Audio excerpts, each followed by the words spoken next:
Gina Carano just got another huge win over cancel culture. She continues to destroy her haters every single day. Let's check it out.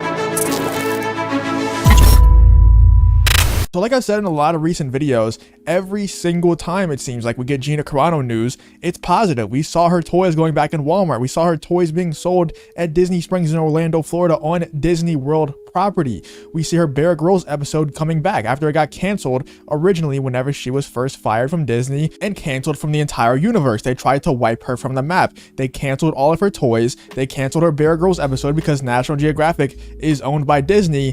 They did not want Gina Carano to exist anymore in terms of pop culture. They wanted her wiped from the entire map. They didn't want anyone to be able to know that Gina Carano had any relationship with Disney prior to her firing. They wanted it all gone. But now the tides are turning, and we all thought that this was going to happen. Whenever Disney is losing $600 million from Q1 and Q2, and not all of that is because of Gina Carano, but you have to admit that has to play a part in it. That has to play a little bit of a part, because a lot of my friends are saying, I'm not consuming any more Disney content. I'm not watching The Bad Batch, and that's because of the Gina Carano firing. It's not only because of that, but that was the last straw. That was when they were like, you know what? If we want things to change, we have to be the change. We have to be able to stand up for ourselves at some point. But yet again, Gina Carano is starting to come back. I think that maybe if she's not coming back, that's her own choice. But Disney, Star Wars, Lucasfilm, they're becoming more and more open to the idea of Gina Carano coming back. I believe, and a lot of other people believe, media outlets are reporting it, that they want Gina Carano back, that they want to rehire Gina Carano right now. And in this video, I'm going to show you even more evidence of that. And it's even coming from a trade that doesn't even like Gina Carano, that actively tried to cancel Gina Carano. They wanted Gina Carano wiped from the map for whatever reason. It doesn't make any sense. But for whatever reason, they were extremely anti-Gina Carano whenever all this stuff was first going down. They were the ones that really sparked this up again. And they were a huge part to play in the firing of Gina Carano, in the official cancelization of Gina Carano. So the fact that these media trades that are totally anti-Gina Carano are finally starting to recognize that these things are happening, that she is getting uncanceled, for one, but for two, that Disney obviously isn't super anti-Gina Carano anymore, because like I said, they tried to wipe her from the map. They tried to cancel all of her toys, even Amazon orders that were already put out. They were like, nope, do not fill those orders. We don't want anything associated with Gina Carano or Cara Dune on the map anymore. We want it completely canceled. No relationship with Disney, no prior relationship with Gina Carano did she have with Disney. So today we have an article from Vanity Fair. Once again, shout out to Drunk 3PO for bringing me this news. I did not see it until I saw his video. So obviously that video will be linked in the description. Go subscribe to Drunk 3PO if you're not already. But Vanity Fair has a long history with Gina Carano. Like I said, they were the platform that first sparked up this whole controversy again with the pronouns in her bio stuff. And Gina Carano actually talks about that in her interview with Drunk 3PO that I might show you a little bit later on in the video. I have the clip pulled up for that, so I might show you that later on. But this article came out a couple of days ago on June 17th, and it says, why is Gina Carano on the Emmy ballot for The Mandalorian? So I listed off a bunch of ways that Gina Carano is seemingly coming back to Star Wars, seemingly becoming on Disney's good side again because they realize they can make money off of her. This is one of the things that I did not mention. She is actually on the Emmy ballot for consideration for an Emmy award for The Mandalorian. That's pretty crazy considering that they wanted her nowhere near Disney, nowhere near Star Wars again. The article says she was fired from the show in February, but that didn't stop Disney from submitting her for awards consideration. Now, obviously, Vanity Fair is going to take the stance that they don't think that Gina Carano should be considered for an Emmy nomination because they don't like Gina Carano. Like I said, they're very anti-Gina Carano, but let's see what they had to say about this whole situation. Emmy submissions can be a tricky game. Studios and networks decide who to put on the ballot based on contractual obligations, likelihood of receiving a nomination, and other factors. In some cases, actors appear on ballots even if the studios decline to put them forward. Brooke Smith is running her own campaign for ABC's Big Sky this year. For instance, while multiple Game of Thrones actors, including Gwendolyn Christie and Alfie Allen, were nominated a few years back after submitting themselves without HBO's backing. However, Carano did not submit herself for consideration. Disney did. The studio didn't hide her inclusion in its campaign for the show either, as the actress started to pop up in FYC materials back in spring. Further, Vanity Fair has learned that the situation took Carano's team by surprise. It was added by Disney's unbeknownst to us, a representative for Carano tells Vanity Fair via email, of the ballot inclusion. The representative had first noticed Carano being featured in Disney's FYC marketing via a poster, which was subsequently asked for a headshot, or they were subsequently asked for a headshot from Gina Carano, which was provided, but we haven't been involved in their campaign.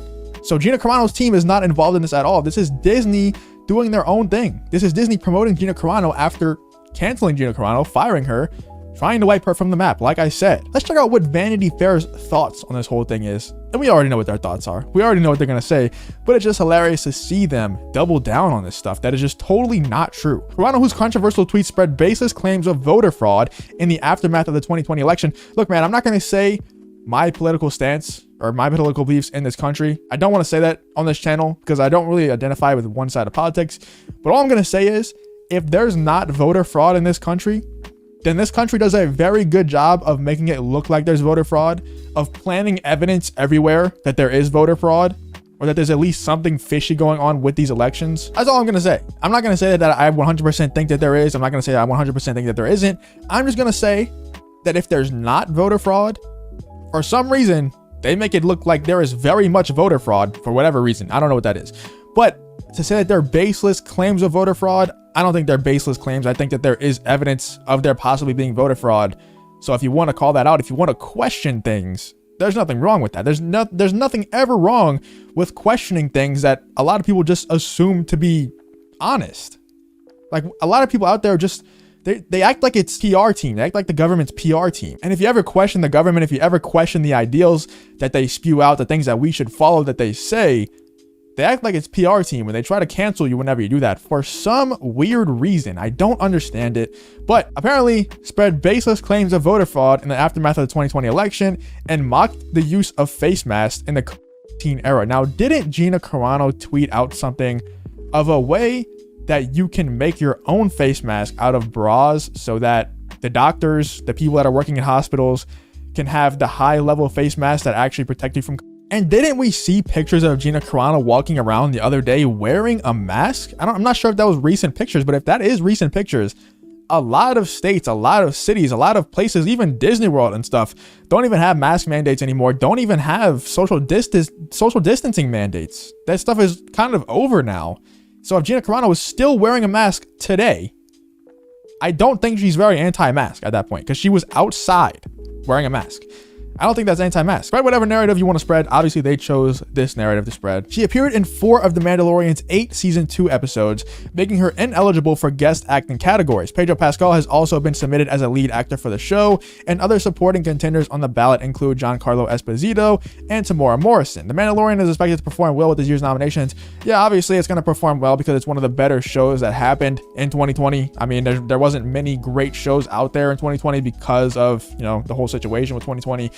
But going back to this Gina Carano situation, man, it's just sad that this is the narrative that people are trying to push about her, because even when she talks about Vanity Fair, which I'll show you in this clip right here, once again, shout out to Drunk3PO, we'll link his channel in the description. You better go subscribe if you're not already. But even when she's talking about these people just trying to straight up destroy her life for clicks or for whatever reason, for fun, for sport, I don't know what it is about Vanity Fair that really just hates Gina Carano. But even when she's talking about them, man, she's being positive. She's giving them the benefit of the doubt. And all I see her doing on social media, yes, she does question stuff sometimes. And I think that everyone should be questioning things. You should be encouraged to question things instead of canceled for questioning things. It's so strange to me. But yes, she does question things sometimes. But other than that, all I see her doing is spreading positivity. That's all she does. She constantly spreads positivity throughout the Star Wars fandom, throughout everywhere, every fandom, every social space. She's just trying to spread positivity. Let's check out what she had to say about this Vanity Fair situation, because what she says is actually pretty enlightening, pretty eye-opening. Let's check it out. She wrote on her Twitter, I cannot, basically, and I'm subtitling this, like she said, I cannot wait. She's talking about a Vanity Fair author right here, by the way. To see what I'm going to do to this my career. Basically, I cannot wait to see what I'm going to do to try to destroy her when her episode comes out. And you can go and you can look at the Vanity Fair article and you can look at what she said. And I was like, I remember seeing that and I blocked her. I was like, oh my gosh, who would do that? And who would employ that? Who would employ someone that was just going to go on a smear campaign just to hurt someone that didn't know about pronouns and bios? So as you can see, she doesn't try to clap back. She doesn't try to disrespect them back or anything like that. She doesn't try to straight up expose Vanity Fair for doing things like they're exposing her for doing. She's just kind of calling out what they did and saying, oh my God, who does that? And she's right. Who does that? That's pretty messed up. Especially when you're making false claims about someone. Like, she spread baseless claims of voter fraud, like they said in this article right here. Baseless claims of voter fraud in the aftermath of the 2020 election, and mocked the use of face masks in the... It doesn't make any sense. It doesn't make any sense because she didn't do either of those things. I think that she did question the government. She did question the processes that we have in place for the US government, because they are questionable at times. I have to agree with her there. They are kind of questionable at times. And to say that she mocked the use of face masks is absolutely ridiculous. It's just random narratives that they try to portray for these people. And you notice that Vanity Fair is completely quiet about Gina Carano, but then whenever she gets nominated for an Emmy, they start making up these narratives once again. It starts resurfacing again. They're going to try to make sure that she stays canceled. I don't know what Vanity Fair has against Gina Carano, but they're not the only media outlet out there that has something against her, that tries to, kick her while she's down. And also, whenever she was at the top, or not at the top, but whenever she was doing fine with her job in Hollywood, they took her down as well. But let me know what you guys think in the comments about this whole situation. What do you think about the way Vanity Fair handles this whole situation? What do you think about them spreading false narratives about Gina Carano? And what do you think about the way Gina Carano handles the whole situation? Let me know what you think in the comments. But if you did enjoy the video, please leave a like on the video and subscribe to the channel. If you want to follow me on Twitter or join the Discord, both those links will be in the description as well. Thank you for watching the video. Hope to see you in the next one.